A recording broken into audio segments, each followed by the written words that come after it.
Today to have Nootsie. It's Nootsie, right? Yep. That's the pronunciation. Nootsie on with us today. It was really, I think, a divine coming together because I saw a testimonial of hers and was just really super inspired by her experiences. And now we just started talking about some other things just before we jumped on that it just makes it more even obvious why we were supposed to come together and talk. So welcome everybody who's here. And please feel free to ask questions of Nootsie. She's got an amazing story, so hopefully we can get everything in today. So would you like to say anything before we start? No, I'm just, well, other than it's my honor to talk to you. I love talking about, it's my passion to talk about the things of the divine. So I appreciate the opportunity. Yay. So I just have to say, right before we got on, Nootsie asked me if I was Christian, which I don't consider myself like Christian or not Christian really, because I love Jesus and I've had meditation experiences with Jesus, but I'm not like it. But I was raised Methodist, but never had any crazy spiritual experiences or anything being Methodist. But why don't you say what you said to me a minute ago? So after we made contact, I was watching your videos, obviously, and when the reason I asked if you were a Christian or not, because it sounded to me like you were praying in your, like when Christians get baptized in the Holy Spirit, they have a heavenly language. And so when you would, what I would call praying in the Spirit, it sounds exactly like my language. Like literally, I was like, are you kidding me? That's exactly like even the cadence, like the melody of the cadence and the words are almost identical. I think that's so very, very cool. And like anybody who's been following me knows that we always talk about that Christ and Krishna, and obviously it's all the same. And the Kundalini is not, even though my Kundalini was awakened in the tradition of Hinduism, it's not related to a religion. And from what's come through me is Jesus himself had the Kundalini awakening, and a lot of the texts talk about that in kind of subtle language.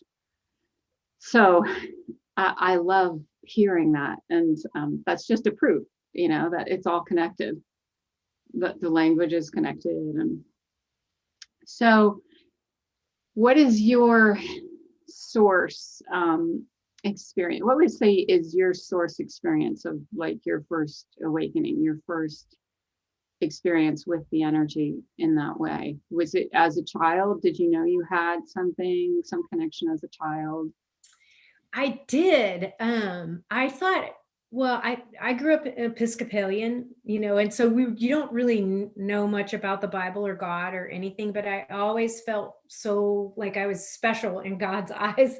And I didn't know, like, everybody was. I just felt like I was. And I remember when I was in 6th grade, when you have to go through catechism, Mr. and Mrs. Parker said, wow, like you have such an unbelievable understanding of God. It's amazing. And I was just like, that's weird, and I kind of always tucked it in my heart.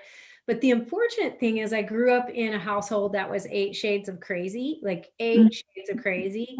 I got that. A lot of my experiences were dark.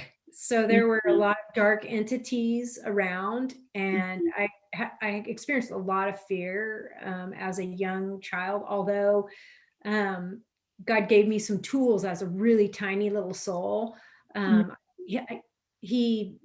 just say he because that's just, but God gave me this tool to imagine myself surrounded in light, and nothing could penetrate that light, because I would have a lot of things manifest in our home and in our house. And so, even before I could even articulate what was happening, that vision was implanted in my mind as a means of protection. So I don't ever remember not really having like a a relationship with God. It's always been there as far as I know. Mm-hmm. And so then what happened when you were 16? With what happened when you were 16? You said you started speaking the language. Oh no, that was when it was 1988, so I was in my 20s. Oh, in your 20s. I don't know why. Okay. Yeah, so I was Episcopalian, and I started going to a charismatic fundamentalist Christian church, and it was amazing because they were dancing and singing and raising their hands, and like it was unbelievable. Like I just like, this is amazing. And so I got the baptism in the Holy Spirit, and like I'm feeling it now. She's saying. Yeah, like when it hit me, unlike the Kundalini awakening that comes from the inside, this came from the outside and literally hit me like a bolt of lightning. And I got this heavenly language that was, in the beginning, it sounded very Native American and very warring. Like it was a warring, like, and I understand now why, because of where I am. Like it was pushing back things that were entering my hologram. It was helping me, because of my family of origin, that was just crazy. And so I was just surrounded by things. And so when I would go to pray in my prayer language, it would be so powerful. It would scare me almost. Of course, everything scared me because there was the devil around every corner. Yes. Yeah, but how did you know it wasn't? Did people tell you that it was the Holy Spirit? How did you know it wasn't? I just knew. I just knew. Like when you're acquainted with darkness and something like that, it's not like I had darkness on the inside, but there was darkness around. And when that entered my life, I felt so powerful. I felt like I could just take those entities' heads and rip them off their shoulders and shove it down. Like, do you know who Kali is? No. Because Kali is the energy that originally awoken within me. And that was in the Hindu tradition, she's a fierce goddess like that. And she used to come through me a lot. And she has like a skull of, a necklace of skulls and a waistband of severed arms, but it's all ego. It's like her killing the ego or the darkness. So it sounds like the same energy. Yeah. So, okay. So that was, and so then what happened next? Because I know we're leading up to your experience at the Dr. Joe Dispenza retreat when you had the Kundalini awakening. So the shortened version, for about 13 years, I was an itinerant lay minister and traveled around and spoke, because I had cancer when I was young and overcame it. And I had heard God's voice say, I don't want you to do traditional therapies. I'm going to take you on a journey. And so I was doing all these modalities and different things. And it took me 4.5 years, but I overcame cancer. And so I traveled around and spoke about that. And then something, I won't go into it, but the ministry and the university that I worked for at the time turned against me very badly. And so I left there and kind of threw the baby out with the bathwater. I still was reading my Bible and I would go to church occasionally, but I just had more of a practice within my own heart because I was really wounded by things that I saw and things that I experienced. And so at 51, I had a complete metabolic breakdown. And when I say it was a breakdown, it was like I had this gaping skin cancer on the end of my nose. I could not have a bowel movement. I didn't even have gas. I would go get a colonic and it wouldn't even work. It was like concrete in my colon. And in 1 year, I went to the emergency room 6 times going into anaphylaxis. And I was, God, how are you surviving? Were you eating? No, I didn't. Literally for almost a year and a half, I hardly ate. If I waited like 10 days to 2 weeks to really eat anything, I would be so hungry that I could eat and I wouldn't break out in a rash. And so I'm a tiny woman, but I weighed in the 80s. Like I was like 84 Oh pounds my that gosh. one. I look like death on a cracker. I would go to doctors and they thought I was a crack hoe. This one thing, Oh my I was so thin. This one lady was like, if you're here for drugs, like God. then we're not giving it to you. And I'm like, yeah, it was bad. Oh. And so I was desperate. And that's when I started,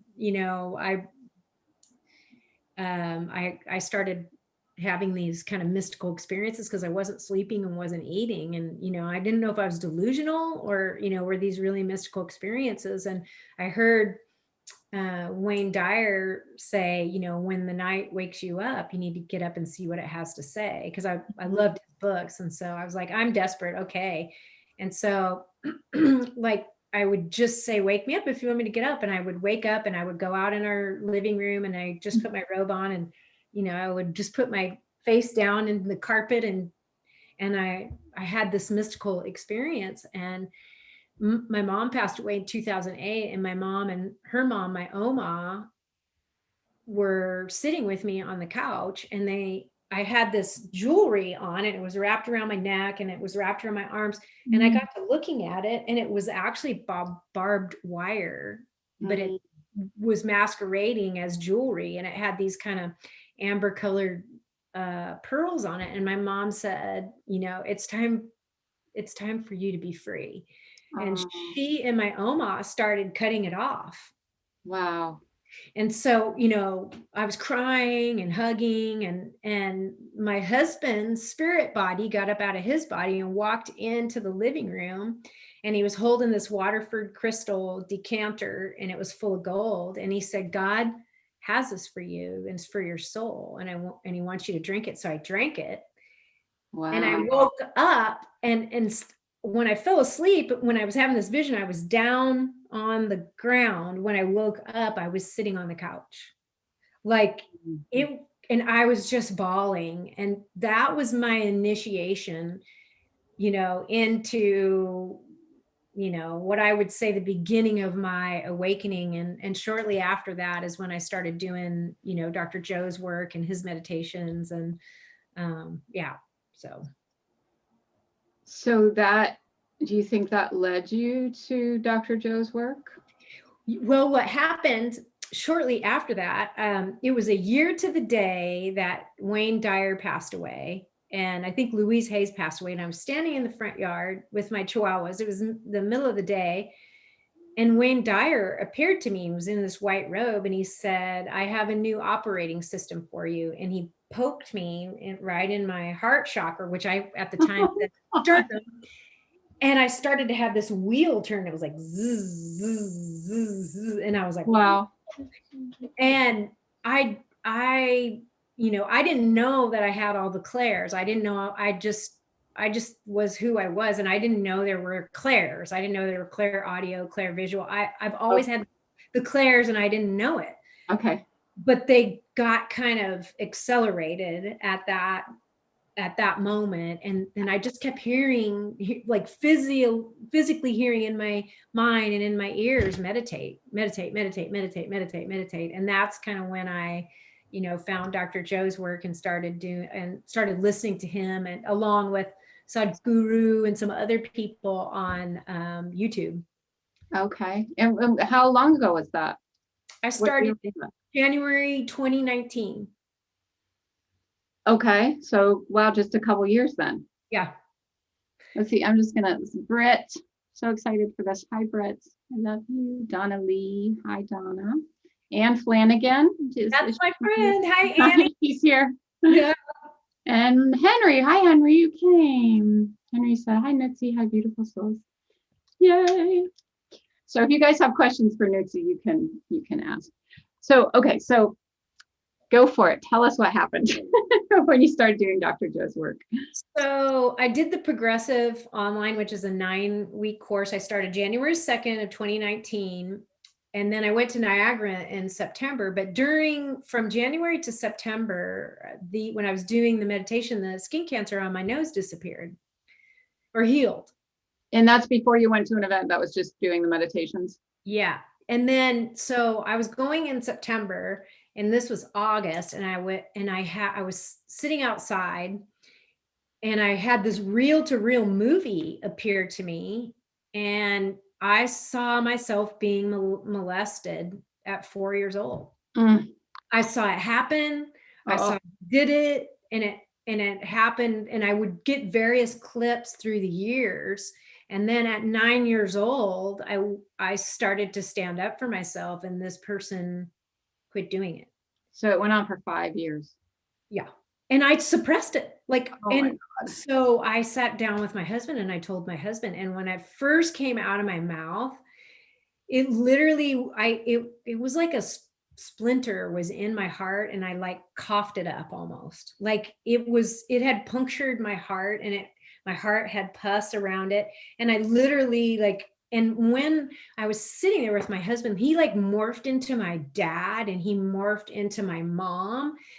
And he, like, it hurt, but it didn't hurt like you would think that it hurt, because of the way it was presented to me. And so, Oh, more like you were able to observe it. yeah, Re-experience it. yeah, which was amazing. Like, I'm very, very thankful. I mean, I've had to deal with emotions since then. I've had a lot of emotions come up since then. But initially, when it happened to me, like, or when I realized it was just, anyway, it was mystical. So then in September, that's when I went to the event in Niagara Falls. And it was really difficult for me in the beginning because there was a lot of offletting of energy, people screaming, and it was big. And, I was just like, I don't think I can do this, because I wasn't eating, I was giving myself 2 to 3 enemas a day. I was shaky, it was rashy, and From it's, not eating or yeah. just, No, well, I just, whatever I ate turned on me. oh my gosh. And so the first 3 days were very, very difficult. And then on the 4th day, you do this where you do this long challenge where we meditated like for 5 hours or 5.5 hours. And I struggled so bad with myself. I was absolutely miserable. Like, I hated every minute of it. I hated everybody there. It was awful. But you made yourself sit through it. Yeah. For some reason. Yeah. Yeah. And so, was it because you're embarrassed to get up and go out, or you just I was pissed. I was like, I can't shut my mind up. Like, I paid this money.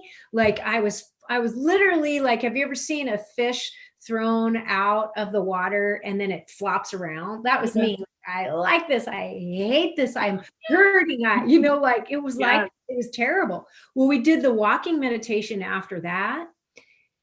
And that's when I had the Kundalini awakening, what I would classify the freight train of energy awaken in my first center and blow out the top of my head. So, and I love the way you talked about it, because you actually experienced a snake, right? Because the way we talk about it in the Hindu tradition is that it's a snake coiled, and it's 3.5 coils with the head down when it's asleep at the base of the spine. And you actually had the experience of the snake. So I want to hear that. Popped its head up. See, that's crazy. Like, that's so classic. Yeah, and I had no idea. Like, I thought it was a metaphor, like, I thought it was a metaphor. And I certainly, as a Christian, didn't want a snake in my first center. And it was giving me like a orgasmic feeling, but like 100-fold. Like it, like maybe 1,000-fold. Like, I mean, like I've never had an orgasm like that felt, but it felt orgasmic.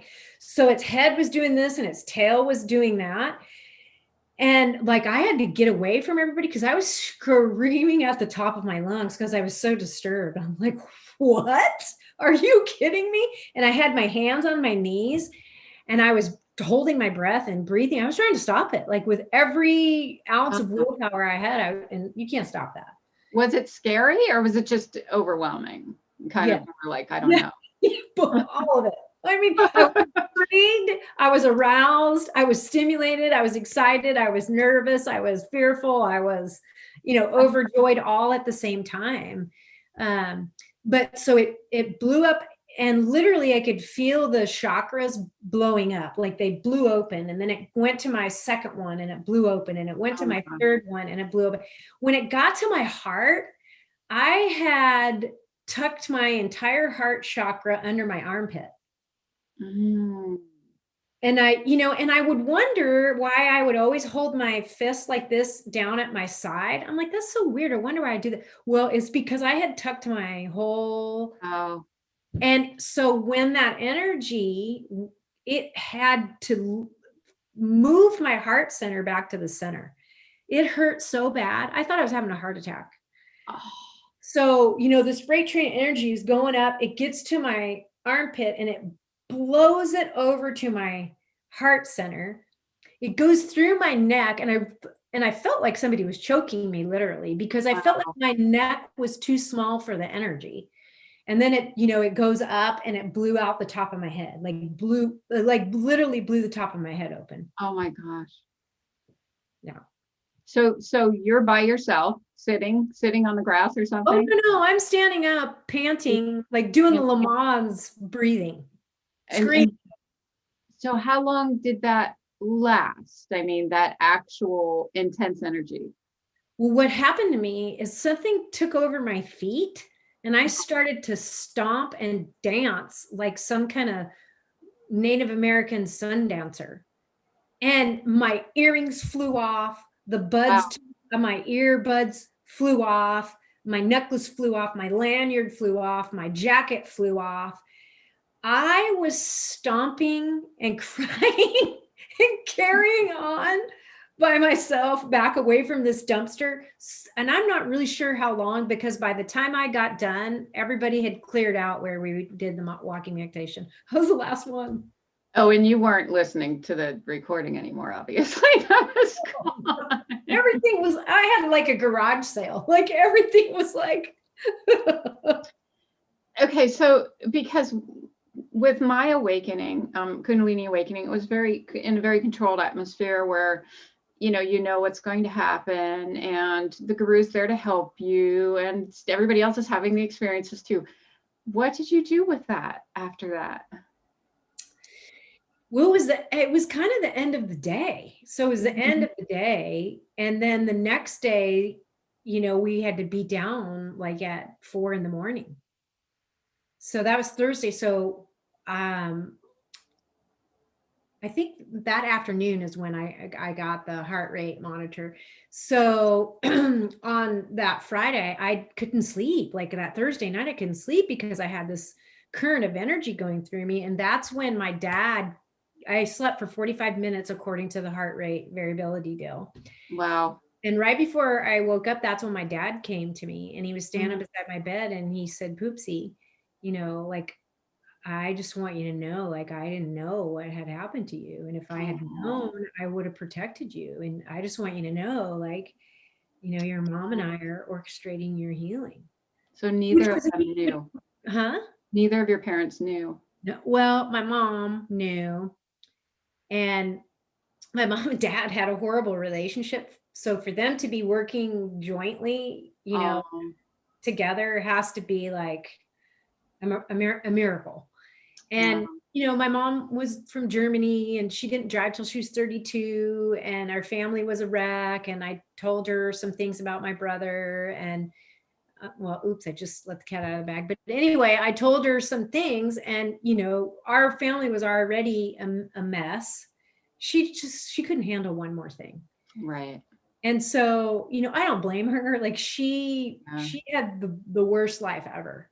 My dad put her through, like, anyway, I ended up being my mother's protector. And so, like, I didn't want to put anything else on her. Like I slept beside her bed from 4 years old to about 14 or 15. I would wake up in the middle of the night, and she always kept her robe beside the bed, and I would sneak in and sleep beside her bed because I wanted to protect her. Not because you wanted her protection, you wanted to protect her. Wow. Yeah. And my dad would sneak out in the middle of the night and go see his girlfriend and stuff. And I knew, and, like, I had so much compassion for my mother, you know, like, and so when I came to her and tried to tell her things in whatever way I could at 4, 5, 6, you know, I saw how she reacted and she cried a lot. Like she tried Yeah. to commit suicide one time and she took a whole bottle of pills and my dad just left me with her. I think I was 9 or 8 Oh or 9. my gosh. Yeah. And so like when I say my life was crazy, it was crazy. So I didn't, you know, like I was her protector. And so when I was 9, like that's when I was like, you are not going to do this to me. Like you stop it. Wow. So, but So anyway, something, yeah, yeah. yeah. So My, something made you step into your power at that point. yeah. So when my mom tried to commit suicide is when I think Ah, that's when another light switch went on. So anyway, my dad came on Friday. Um, and then I don't remember, I had some mystical experience happen on Saturday. And then Sunday is when I was in the healing. so what was your experience with your dad when he came? He just told me that he and my mom were orchestrating my healing. Okay. And you felt the love. Oh my gosh. I have already forgiven, but I mean, I already forgave them a long time ago. Like Mhm. I had done all that work. But I thought it was really interesting because in my mind, I always imagined they would, you know, before I had been exposed to all this, like one would be on one side of heaven and the other would be on the other side. You know, Yeah, I right. didn't understand about the tribe and, you know, like we sign up for these characters that we play. I didn't have that understanding until all of this. And so, you know, it like shifted something for me. Like, Mhm. oh, okay, I get it. They're working together. You know, they were working Oh, together. for the whole time. Yeah. Yeah. Okay. So, yeah, so what next? So then the healing came. You had the healing, right? Yeah. And so how did that come about?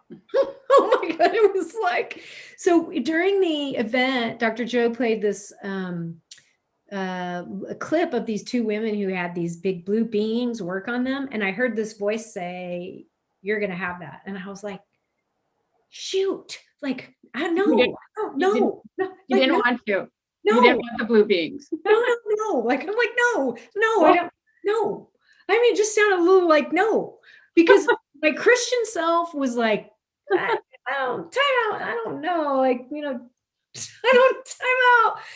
But I just when I heard that voice, I knew it was probably, you know, it was probably going to be happening because they were coming for you. yeah, I was having all, you know, I had the fractal cross come and you know, we had That was that. before, that was before the healing. Yeah, I think that was on Saturday. So Talk about that, please. oh my God. So this was so wild. So we did these things where you put your face mask on, then you lift it Right. up and you look at a kaleidoscope and then you put it back on, you lift it. Well, I got out of sync. So when they had theirs on, I had mine off. So Okay. everybody, everybody had their patch on. I had mine off and I look up there and there is a like this elaborate 3D mystical, beautiful fractal that was in the shape of a cross and a heart. It was both. And So it, you saw it eyes open. yeah, and I'm like, oh, like, oh my God, like, oh, and it was looking at me and I was looking at it and I was like, oh, Wow. and as it was breathing, I started breathing like Was it involuntary. Christ? Did you get the feeling that it was Christ? Was it the Christ energy? Absolutely. Yeah, it was a healing for me because my heart was over here. And so it started to breathe and pulse. And my heart center became in sync with it. And I was like, oh, and I was like, we're having this moment, you know, like, oh my God, we're having a moment. And I knew it was coming for me. Like, and it backed up, like it was going to take a running start. It backed up. Oh my God.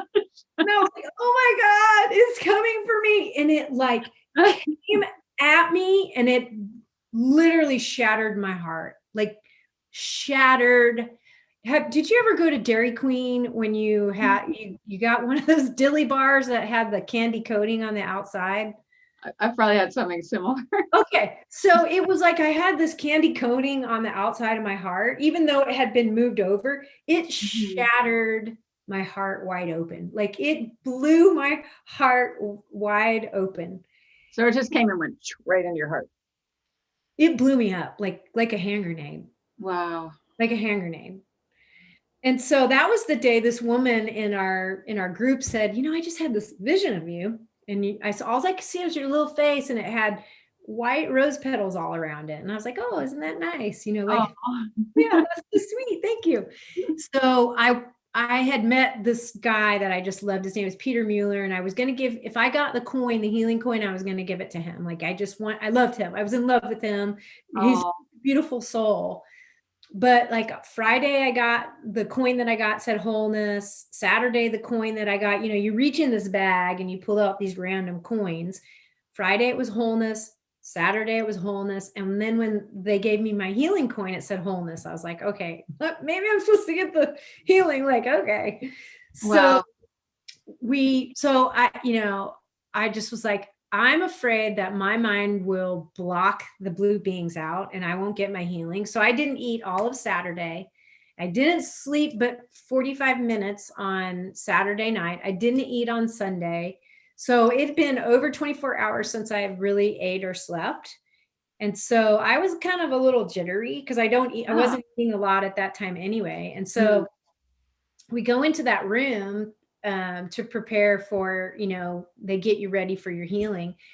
And there were white rose petals all over the floor. And I just started bawling, like I was bawling. And the minute I laid down, my body started bouncing like, if you're a kid and you bounce a basketball my body started doing that. Like, and I started arching my back and it was involuntary. And I'm like, this seems like The Exorcist. Like, I don't know if I like this. Like, probably saw things like that at your church. Did you? When they didn't they do exorcism kind of things at the church? No, but people would fall, like they would lay hands on people and they would fall out. But I didn't see the heaving, I was heaving. Okay. So anyway, so they take you in, and there are 8 people around you, and you lay down, and like right away, like even before things started going, this curtain came. And it was like a sheer, shimmery, kind of goldeny white curtain that had diamond flecks, not like flecks, but real diamonds in it. And these 2 sets of blue hands, and they're big hands, come out from. Like how big? Well, I'd say probably that big.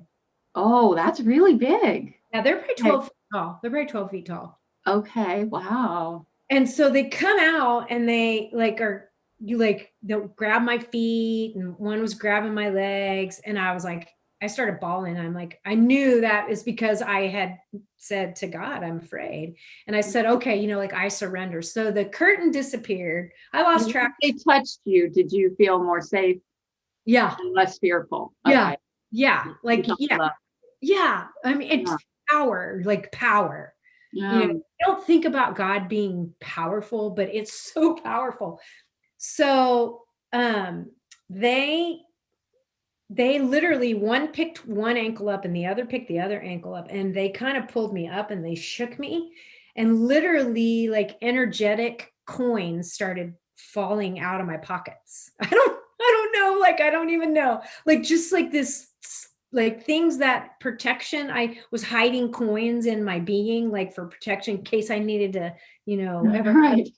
So they started falling out. And then I literally felt like I was on a gynecological table, because my legs were up in the air like this, and my feet, were like that. And they started pulling black intestines out of my body. Wow. And I was like, these people are going to be scared to death. I'm like, are you kidding me? And these people are going to be scared to death. You're going to do this right here, because it was my intestines. Like, right. I can see it. My eyes are open. So I'm thinking everybody else can see. Oh, you had your eyes open during the healing? Yeah. Oh, okay. And it's coming out kind of where your vagina is, but it's not, but it was, but my legs are up. And so they were like, their eyes are closed, you're fine. And they just kept pulling it. And it was really painful, because part of it had adhered to the side of my body. They can't make it less painful when they do it? No, I guess not. It's pretty quick. And so they were pulling and pulling and pulling and pulling and pulling and pulling. And then all of a sudden they whipped me on my right side and they took this shunt, like a big stick, and they were jabbing me as hard as they could. It was probably that big in the side. And I'm like, are you kidding me? Ow, what are you doing? And Oh they my were, God. your kidneys function slow. And then they So they're just there to get the job done. Not much compassion, just they're like not, yeah, they're not warm fuzzy. Like they're not at all warm fuzzy. So Okay. they did it on the other side. And then I had forgotten that I had this encapsulated toe joint, and they were like, point your toe really hard. So I pointed my toe, and that energy that was in my big toe joint shot up into my calf, and my foot splayed out like this. Like Wow. the girl that was at my feet was like, I don't know how your ankle didn't break. And so Wow. they reached in and grabbed that energy out of my calf, and then they like gave me one more shake, and then it was over. Oh my gosh. And so So then how did you feel after that? totally empty and hollow, like totally hollow. Like the first time ever in my life, I felt cleaned out, like swept clean, totally swept clean. And then there was this one woman that, and we're friends now. She found me a couple months after the event, but I was laying there, and you kind of look up and everybody's staring at you, and they're Right. like, don't touch. And I was like, would you hold me? And she scooped me up like I was a small child. And she was sitting kind of Indian style, and she held me and rocked me and patted me. Oh. And I had this memory come up that something happened to my mom. My dad beat my mom up when she was 7 months pregnant with me. And she went into labor. I was born really early. Oh my And gosh. so I went through this wormhole, and I was taken back to in my mother's womb. And I shot up to the present moment, and I totally was filled up with the spirit. Wow. And so literally my friend Nootsie, I helped her when she had her Blue Man group, and then she came to find me. And when she found Her me, name's Nootsie? yeah, we got a lot of laughs out of that. Wow, that's crazy. You should talk to her. But she found me. I was down this hallway with my back against the wall in a yogi squat with my pupils dilated. And like, I was in bliss and ecstasy, and there's no way I could have made it if she hadn't walked me, got me some food, and walked me back to my hotel. Like I was out of my mind. This was after the healing. Yeah. And I was supposed to check out that day. And anyway, because I was going to stay in a hotel closer to the airport, and she helped me. And, then we got into ecstatic hysteria, laughing for about 3 hours. It was like 3 hours. Did you say? 3 hours. Like we were laughing so hard, like it was unbelievable. And as a matter of fact, the next morning at the airport, my pupils were so dilated. I was sitting at the Southwest gate, thinking I was at the American Airlines gate, at my gate, and tried to board the plane. And a lady recognized me and said, "Honey, let me walk you to your gate." And so anyway, I go home, my husband's like, what? Can I ask you before you go on, what is your take on the blue beings? Where are they from? Why are they coming to work in that particular atmosphere? Do you know? I don't know. I don't think just because I've had experiences, I don't think they're ninth dimensional beings. I think they're maybe lower than ninth dimensional, but their job is to knock the crap out of you. Because since I've been doing all this breath work for this extended period of time, we literally get like deposits of stuck energy. Mm-hmm. And you can't think your way out of that. You don't have enough thoughts to dislodge that. Right. And I don't know if it's for everybody, but literally, like, when they worked on me at home, they were not talkative, and they were there to do a job, and their job was to heal me. Wow. And they are definitely, like, they kind of bowed when they left. Like, they're so powerful. Like you feel almost like the humming that comes off of their being. So they're reverent. So they're like, oh yeah, yeah. But they're funny. Like they're Oh, yeah. very funny, like because I was like, I was just being me. I'm like, because I used to say that a lot. Are you kidding me? Like, and they were just like, their eyes are closed, you're fine. Like, shut up. Like we're just working on you. Right. So yeah, my experience of them, and I've had some people make some kind of snarky comments like that's new age demonic healing. No. I've seen plenty of negative entities. These are not negative entities by the very light that they emit and the vibrancy and the frequency that they're emitting.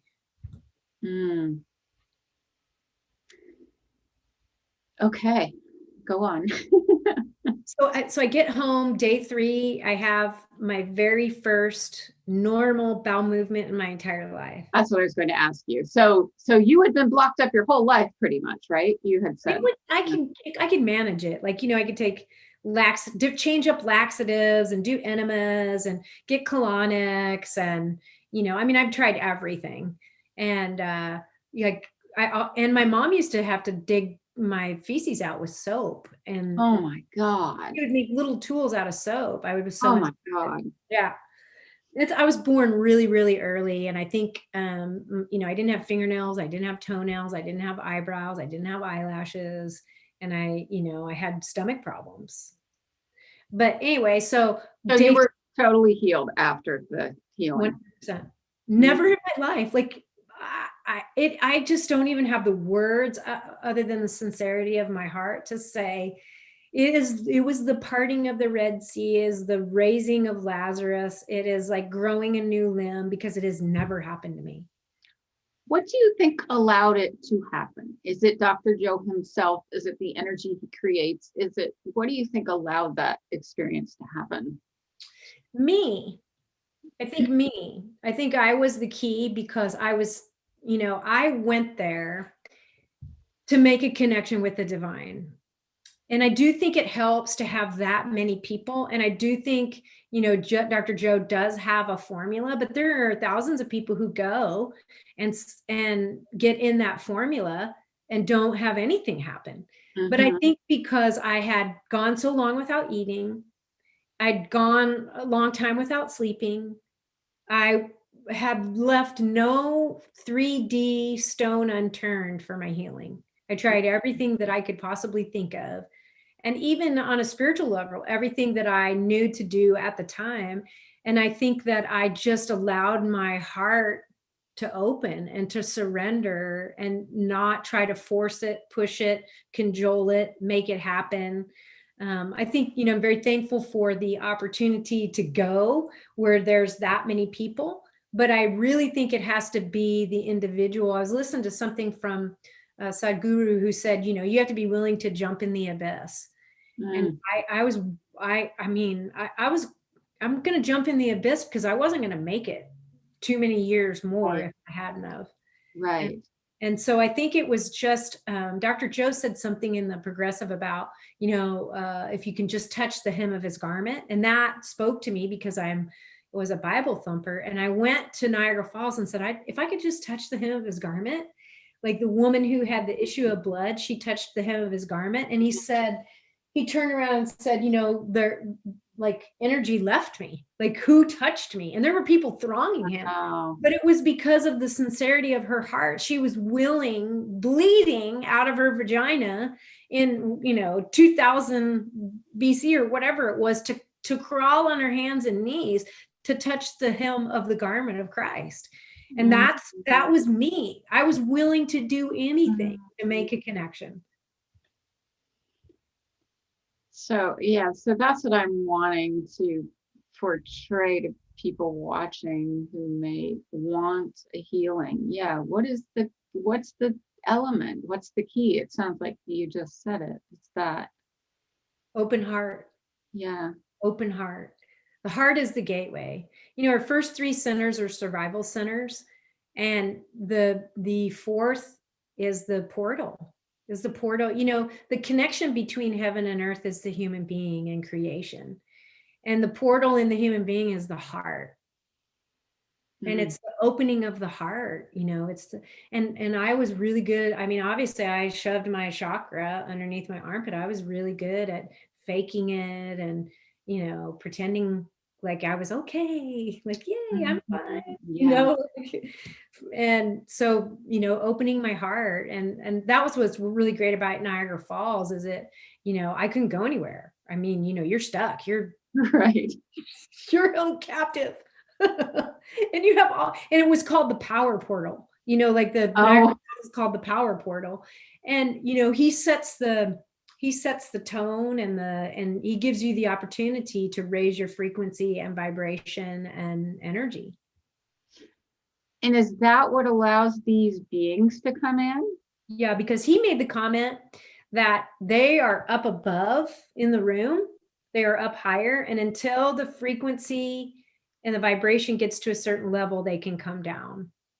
And I had this weird experience, like the first 3 days, like there was people were off letting a lot of negativity, and that needed to happen. And then we all boarded the spaceship. This was like symbolic. We all boarded the spaceship when we did the day with no time or whatever, and we started to vibrate, you know, because we all broke through and we overcame ourselves, and we elevated.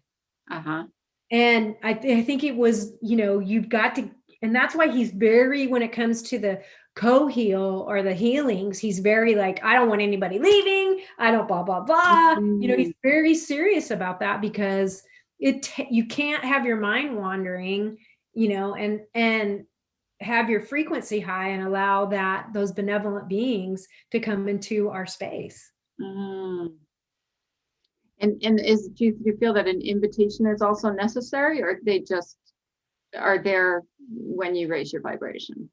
I think it can happen when you raise your vibration, but we're free moral agents. Like, you know, they're not going to overcome your will. If you say no, no is no. Right.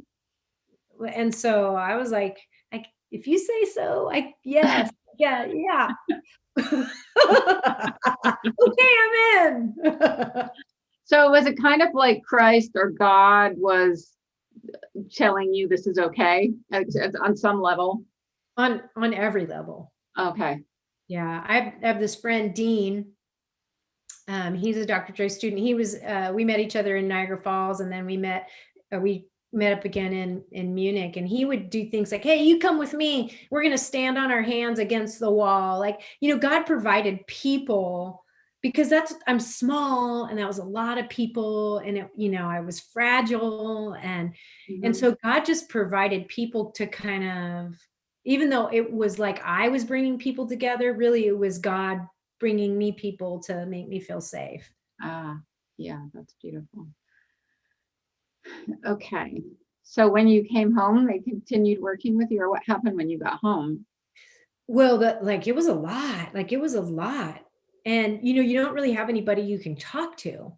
So it, you know, like I had Nootsie, we would talk, and I would try to tell my husband, but my vocabulary was terrible. He'd be like, what happened? I would be like, well, it was like, ga, ga, ga, ga, ga, ga, ga, na, na, na, na. He would like, but, you know, I was able to settle in, but the mystical was more open to me than the 3D world. So it was, I can only liken it to being on a magic carpet ride, and you have no idea where the brakes are, where the gas pedal is, you know, like you're just holding on with gripper toes and holding the side. And so my mystical experiences were, for months, were like a river flowing in the top of my head. And you know, one of the coolest ones I've had so many, but one of the big ones is I do a lot of breath work on one of those big exercise balls. And they were telling me how to break the blood-brain barrier, because they said I had some calcification in my pineal gland. So they gave me some breath work to do and some supplements to take. So I was sitting on this big bouncy. They being the blue beings still? Okay. So they're still working with you at home. They're still coming to see you. And they taught me my kidneys had adhered to the side of my body because I was chronically dehydrated for years and years and years because of the marathon running. And they were like, okay, so I want you to stand outside your body. And then I want you to put your hands in your body and I want you to gently pull your kidney away from the side of your body. So they taught me how to do some body work because I know they weren't going to stay forever. But one of the best experiences I had, it was like 3 a.m. and I was sitting on my big blue ball and I was just thinking to myself, I wonder if God does breath work.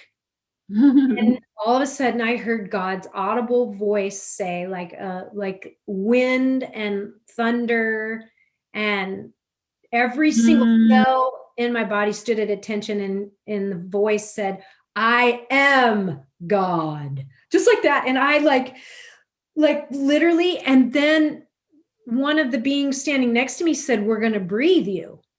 And so I literally got breathed by the universe. And so God was breathing, the universe was breathing, trees were breathing, I was breathing, I got breathed. I was like, oh my God. Like, and I was higher than a kite in ecstatic bliss for days after that. Oh my gosh, that's so amazing. Okay, I'm going to see what kind of blown away. Right, everybody? This is amazing. Okay. Donna says, traditionally, I think that Kundalini is awakened by the transmission from an awakened master. Is that right? In your experience, how do you feel your Kundalini was awakened? By Dr. Joe, by your guides, etc.? She also said, why do you think that attending Joe's event would be the catalyst to the Kundalini awakening? Kai, you probably know what I'm talking about, so feel free to add to this question, make more sense of it. Well, do you have a response to that? Yeah, because he's a scientist, and I've talked to a lot of people about this, and I think he has an understanding of what the formula is. It is frequency and vibration, and you have to get past people's analytical mind. And he spends a lot of time teaching, and then meditating, and then breath work, and then sleep deprivation. And that's not what he calls it, but that's just that's how I feel. I was like Lululemon pants, like like late. I thought I was in Episcopal church again. You lay down, you sit down, you kneel down, you sit down, you lay down, so I think he's a scientist, and he has the formula figured out. Like he knows the formula. And what took yogis 40 years of practicing poses and breath work and all that, he's figured out the formula. It's interesting though, because there are a lot of people who study the texts, the ancient yogic texts, and they do this practice and they do that practice, and they're all supposed to awaken Kundalini, and they're all supposed to be formulas, and they don't all necessarily work. So I don't know. I think there's something special about him too. Oh, for sure. You know what I mean? Like on top of the the scientific formula. Let's see. Britt said, do these beings have a name of their race or anything? I have never asked. Now, the beings that I deal with now, they told me they were the Brotherhood, and they're also very tall. And I found out serendipitously, or synchronicities, that they are the Great White Brotherhood. Yes, I've heard that. Yeah. Okay, so they're the ones that I work with now, but I never asked. I mean, I guess I could ask, like try to tune in and ask, but I didn't really ask at that point. But what happened to me is I started having these Great White Brotherhood. They said they were the Brotherhood, and they kept telling me that I needed to get out of the fifth dimension. Oh, okay. So go ahead. Can you talk about that, how they came in and when the blue beings left, and was there anything in between? Or so I was doing all this breath work. I mean, lots of breath work, and laying down and integrating was when they would come to me. Mhm. And so they started to talk to me about, I need to get out of the fifth dimension. I'm like, I don't know how that happened. So I would just imagine myself climbing up this ladder. I would climb up a ladder. I would see myself climbing up the ladder. Well, one day I popped up out of the matrix. And I was standing on top of the matrix, looking down into the matrix. I could look up and I saw the God matrix. Like the matrix down here is just a poor man's interpretation or a copy of the God matrix. I saw the light matrix above me. And do you have a question? I'm sorry. Well, is that the 5D that you're saying, or the 3D? 3D. As the matrix. Okay. 3 and 4D, I think. Okay. So, but have you ever seen those big, huge electricity poles? They're like this big. They're like big silver. Okay. So if you look down, I would look down into the matrix and it was a 3D cross beam configuration. Wow. Covering the earth. Oh my gosh. And I would see people meditate and they would pop up out of the matrix. And they would have a thought like, oh, this doesn't work. And they'd fall back down. Wow. And they would meditate and they would pop back up and they would be like, well, this, they would adhere to some label, such as I'm a Christian. They'd pop back down and it would handcuff them. So would you call those programs, or what would you call those? Yeah, software programs that we believe. So the Christian scripture is, guard your heart with diligence, for out of it flow the issues of life. And so when we say I'm a Republican, I'm a Democrat, I'm a liberal, I'm a German, I'm a meat eater, I'm a vegan, that keeps us in polarity, and those things actually tether us into the matrix. Wow, that's so interesting. And so you literally saw that happening with people. Yeah, and myself. Like I would have a stupid thought, and so then the next thing that happened, I was a humongous spider in the Amazon. And I hate spiders. Hate spiders. I was huge. I could take down a bird. Wow. But I was like, when I was this spider and I was looking out my spidey eyes, I was just the most lovely spider, being its most beautiful spiderness. And as I was walking on leaves in the Amazon, the leaves would emit a beautiful symphony, and I would emit a beautiful symphony. And we had this beautiful relationship with each other. And I was like, okay, and so I began to understand that polarity, good, bad, light, dark, whatever our labels are, and opposites anchors us into the matrix. So in order to get out of the program, we have to, and get out of the matrix, we have to get above polarity. And third, fourth, and fifth dimension, it's like being in New York City during rush hour traffic and people everywhere. And it's not that they're bad dimensions, but there's thought waves and television and music and constructs, and it's very polluted in the fact of all the frequencies that go in there. It's hard. So it's difficult to rise above it. It's not impossible, right. but it is definitely difficult. And the only way to do that is to get above labeling and polarity. God, yeah.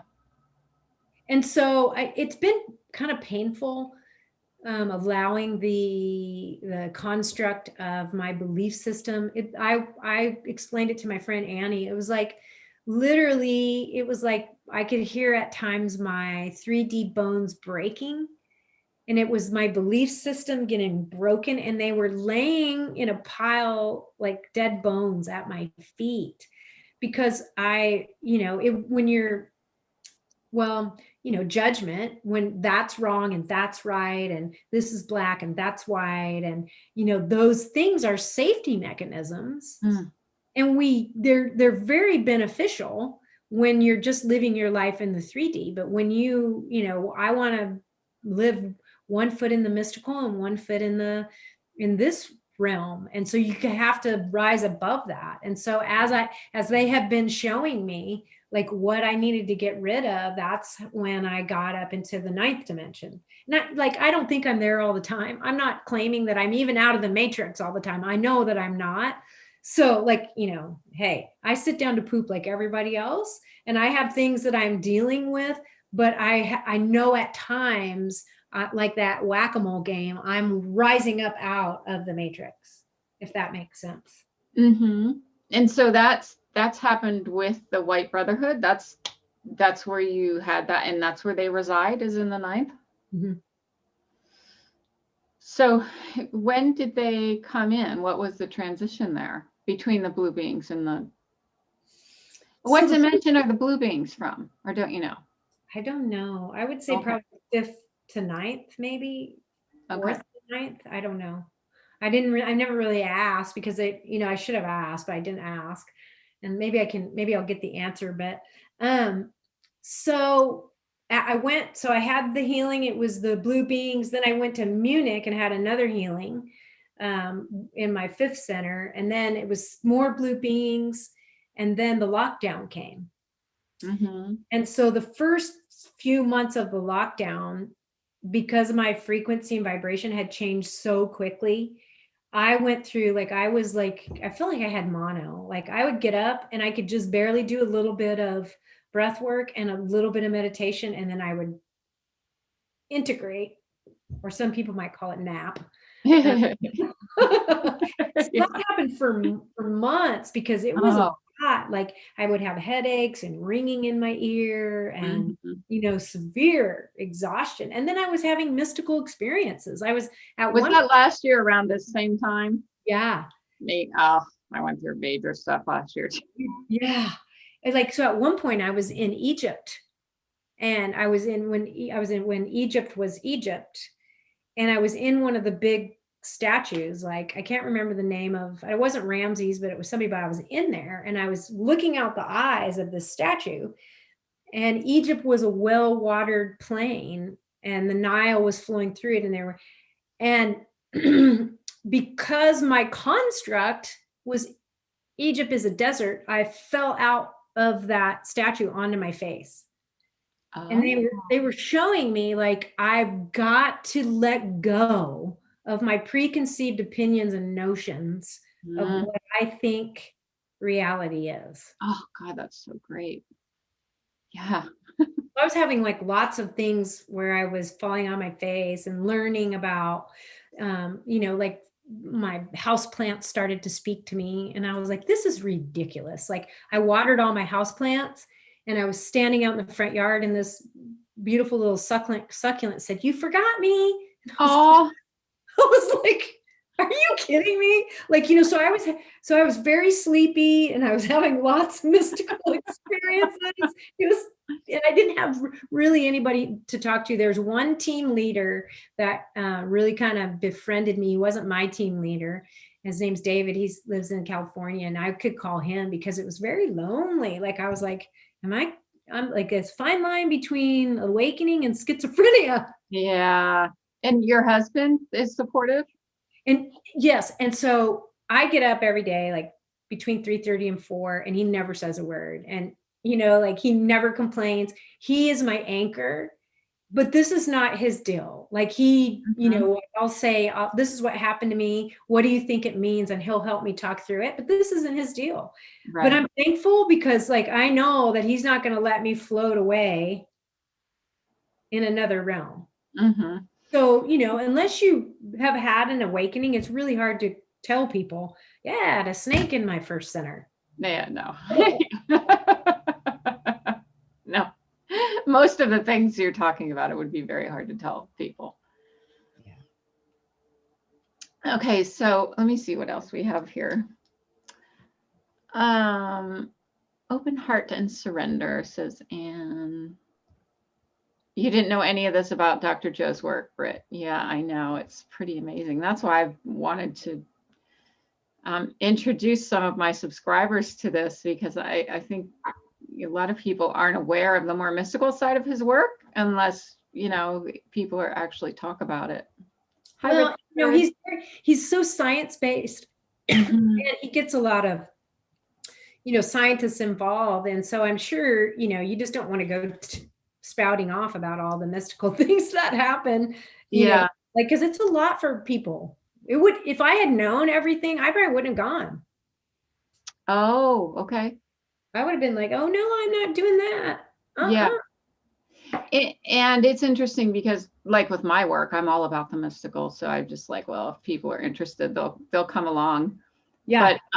But yeah, but to hit a larger audience, and then kind of slowly awaken them to the information is just a way to hit a lot more people, obviously, people who are probably waiting for it and they don't even know they're waiting for it. Huh? Me. Oh yeah. Ah, he is an avatar and it works if you work the formula. Richard, it's the group energy with the intention of Joe. I went to see Joe. The whole room was full of love. It was a beautiful experience. It was not an advance event. Is this you, Rich, from over there that we work together? I didn't know you went to a Dr. Joe event. That's interesting. Okay, so good. So what's happening now with you? Is that what's happening now with you? It's still working with the White Brotherhood still? And it's like, I don't ever say, oh, I want to see the White Brotherhood. I am, my intent every day when I get up and I do the breath work and I do my meditation, and is just to make a connection, because I figure whatever, if I can make that connection, that's infinite intelligence. Whatever I need will come to me. And so like, I'm just trying to touch the hem of the garment every day. And so I'm okay if nothing happens. Like Right. sometimes nothing happens. Mm-hmm. And I'm okay if something really great happens. I just know that if I am consistent, you can eat an elephant one bite at a time. So like, I'm just trying to do it one bite at a time. And what I feel like whatever I need is going to come to me. And so, yeah, like whatever school I need to go to about the mystical is, I'll be initiated into that. And so, yeah, it's been a lot about letting go of beliefs and getting into a higher frequency and vibration. And they were showing me at one point, how like when a little kid jumps, they bend way down and then they spring up. Sometimes we have to compress in order to spring up. And so sometimes I'll go through compression periods, and then sometimes I go through spring periods, and I'm okay no matter what it is. Mm-hmm.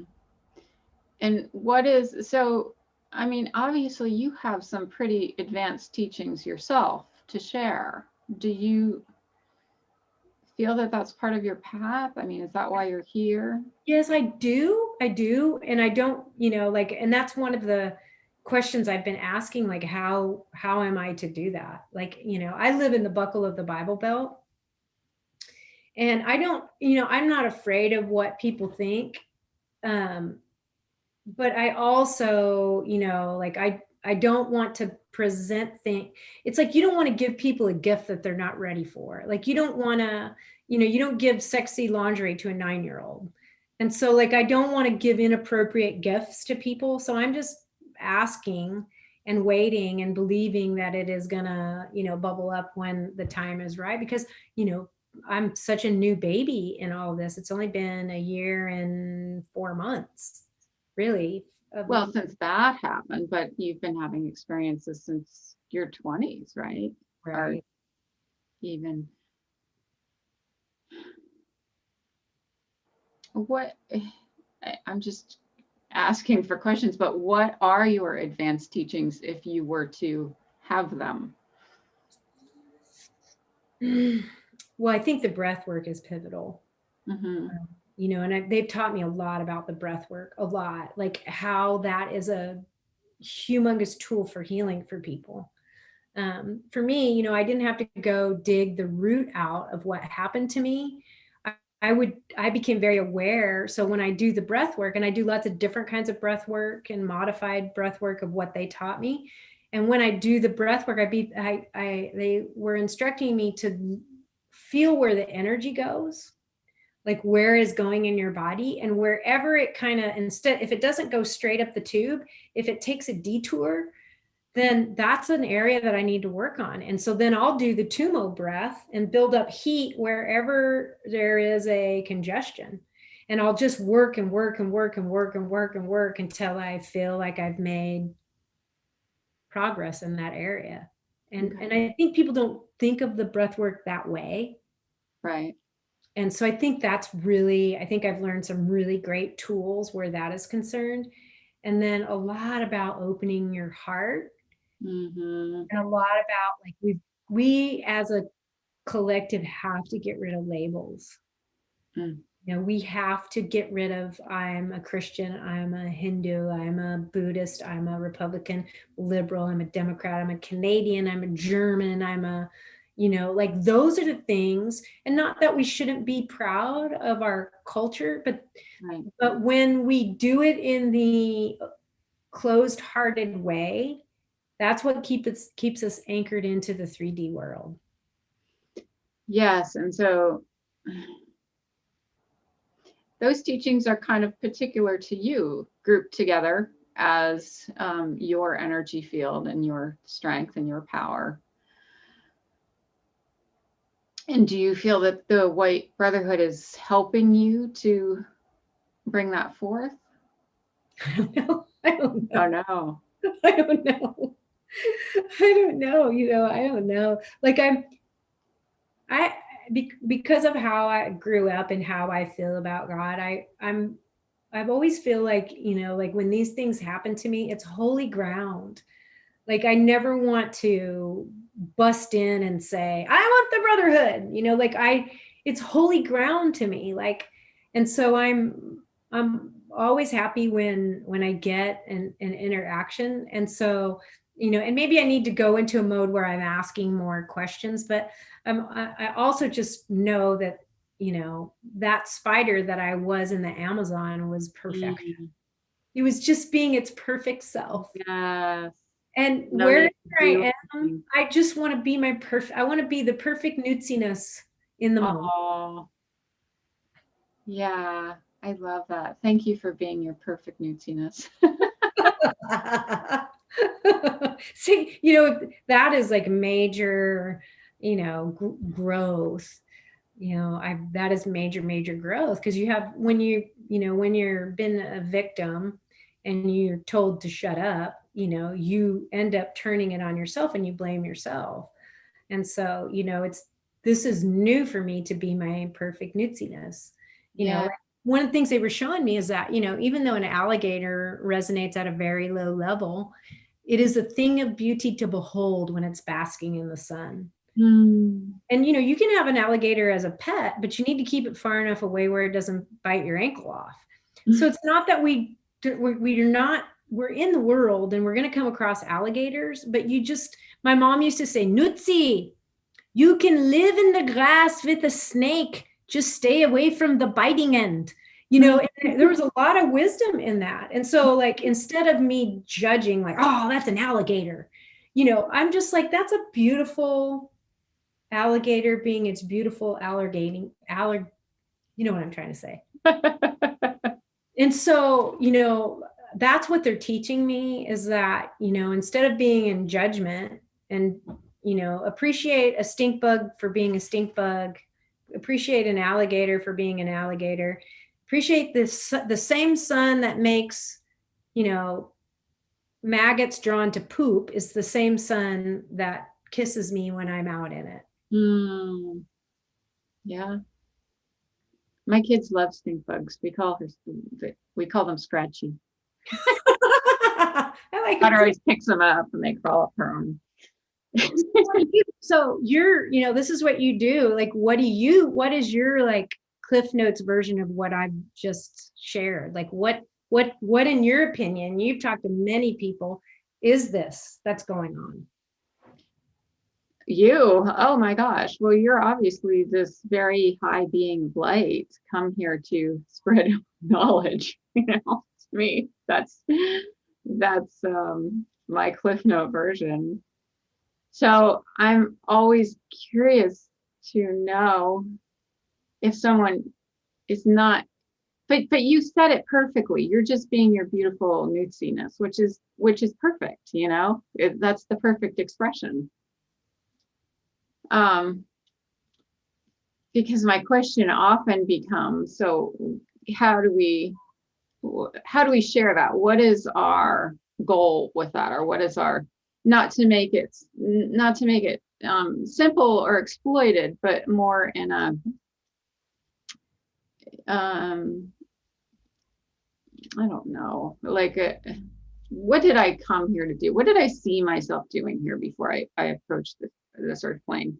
You're obviously from a very high plane of consciousness, you know, and also it's interesting that I think that a lot of people who came from that very high plane of consciousness often experience these really dark childhoods and these intense experiences. It's like our initiation, you know, coming through that's the awakening. That's the bigness of becoming who we truly are.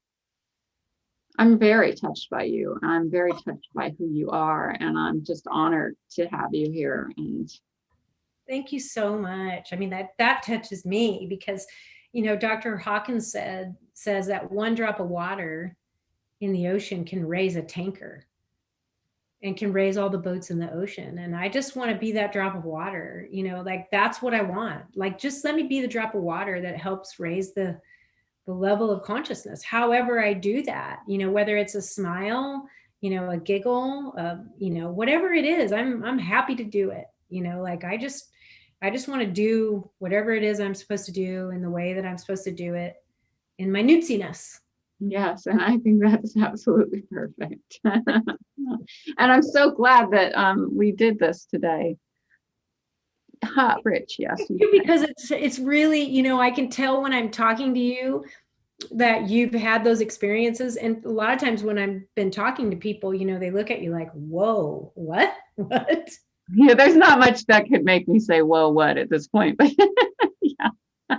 But you know, it's interesting. So most of the people that are drawn to me, who work with me, are also of this kind of higher consciousness. And our job together usually is just tapping into that. You know, some are already very, very tapped into that. Some aren't quite tapped into that. And I can see it in them before they see it in themselves. So I hear all kinds of wonderful things. And also another fun thing about working with people is you get to tap into where they're from, you know, the energetic beings that are with them, maybe their ancestors or just their realms of light so it's fun for me to just see, oh, that's not somewhere I normally go, or those aren't beings I normally work with. So I really, really, really enjoy connecting with people. And no, a lot of your experiences are not experiences I've had. So it's really fun for me to hear, you know, about all of that. Wait, is the breath work necessary? I see it as, how can we learn how to do this? Oh, that's rich. Yes, thank you so much for kind Nootsie. Your channel is godsend. Thank you, Donna. I'll ask her that in a second, Rich. I don't even remember. What was I just saying? The people that you work with. Yeah. Anyway, I'm very honored to have you here, and I'm very honored to be touched by your light. No, and so I don't have a lot of these experiences that you've explained. I'm kind of, you know, I work with, usually on my own, I work with very specific beings, and we are usually in a very specific realm. I don't leave that very often. Now, interestingly, when I went to the Dr. Joe retreat myself, I was introduced to other realms. It's the first time I met the Pleiadians, who have come back to me several times since, but that was the first time I met them at a Dr. Joe. And the unicorns came to me at a Dr. Joe retreat. I was hanging out with the unicorns, but I don't think they've come to me since his event. So I did have different experiences in his energy, or however that works, you know, than I normally have. I'm pretty connected to the yogic tradition in what's called Siddha, the Siddhas and Siddha Loka. And a lot of what comes through me has to do with the Shiva and the Shakti energy and the Kali energy. So, my questions are always, well, is that because of past lives? Is that because of the realms that I come from? Because ultimately it's all just one energy, right? But I guess we do come from very specific realms and in one way or another. And that's so your experiences really say that, And then I also say, wow, when I connect with people like you, have we come from a similar space at one point in time? Did we make this connection at another time and agree to come together at this time and have this opening and this connection? And That's what I think happens. I think we have these intersection points that we agreed to, like, hey, let's have a party in 2021, like let's meet. Right. And I watch your testimonial and I connect and I go, oh, because then when I get a nudge to do something, it does not leave me alone. It'll disturb my meditation. It'll disturb my sleep. It's just like, do this, do this. So I was just like, all right, well, I'm just going to send her a message because it was one of those things where it was just saying, do this, do this. So, yeah. So, all right. So Rich asked about the breathing. Are you teaching the breath? He said, how can we learn to do this? I mean, I have taught some other people how to do it. It's a modified kind of Dr. Joe breath, but I also do some on a ball and do some inversion. Because a lot of the, not a lot, but there's many yoga poses that have you going back. And there's just something about mechanically making that blood go to your brain. I don't think it's necessary, but I think it certainly is super beneficial to Breath. Oh, yeah, because I'm just gonna tell you this one last experience that I had that was related to why I think yoga is so important. I kept seeing written on a wall with capital IDO portals. I do portals, and I'm like, okay, I'm gonna do portals. Like whenever that happens, I'm happy with it. And I just kept seeing it, kept seeing it, kept seeing it, kept seeing it.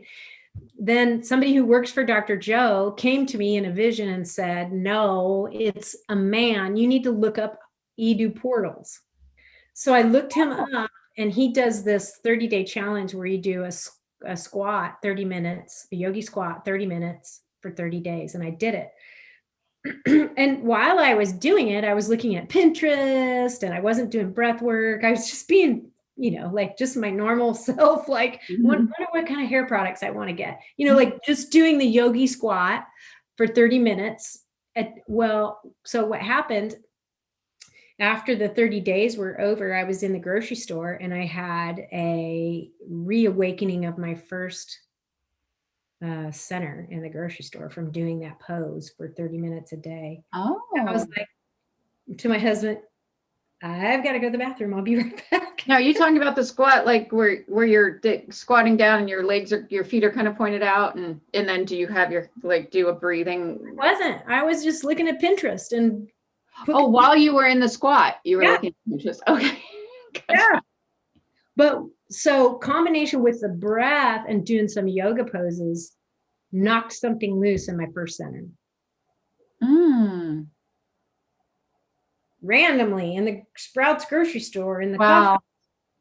And so I think like you said, when you get nudges, like if you're like, should I do the breath work? I don't know. Breath work, should I do it? Do I not? Then you probably need to do it. Like, if it's something that's nudging you, I would say do it. For me, doing inverted breaths, and, I have adopted some of the way Dr. Joe teaches it, combined with what they have told me, very beneficial.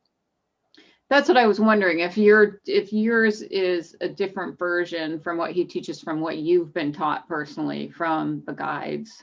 Mm-hmm. Because Rich, you can obviously learn Dr. Joe's breath work by studying his, books and meditations and such. He has a video. I think Dr. Joe teaches the breath or whatever. I think he has a video where he talks about it. But if you want, I'd be glad to talk with you about what I do anytime. Just, you can reach out to me, Rich, and I'll tell you. Okay. So I can give you her information, Rich. Yeah, so that's what I'm wondering, is if you have a special brand that maybe you'll start emerging with at some point, of what you've been taught personally to share. Yeah, you know, like I'm very like, I want to be very respectful of Dr. Joe. I know he's very Yes, proprietary of I what, know, I know. and so yeah, it is. I just want to say it's not his breath. It is similar to the locking type of breath, but it definitely is different, you know, and they have taught me like to go after places that we have stuck energy, because when we have, you know, like everything starts out as a thought, Mm-hmm. and that thought or energy, and then we have a thought, and if we don't release it, it gets stuck in our body, and we have long held hurts and thoughts and belief systems that are stuck in our physiology. And you know, I have learned, because of the offletting of those energies, that they're in there, and they, you know, so the breath is very, very helpful. You know, exercise is very, very helpful. Chanting is helpful, but the breath is a shortcut. Yeah.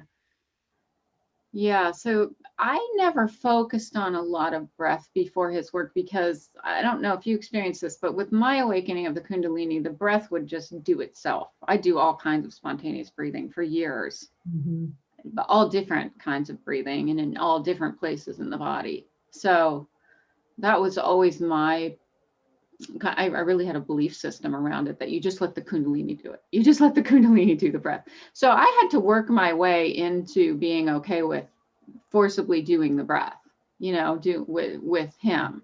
That's the only way I know how to do it, is forcibly. Like I have been breathed, and I do breathing when I do yoga, but you know, for me, it's kind of like the preamble to my meditation is the breath. Mm-hmm.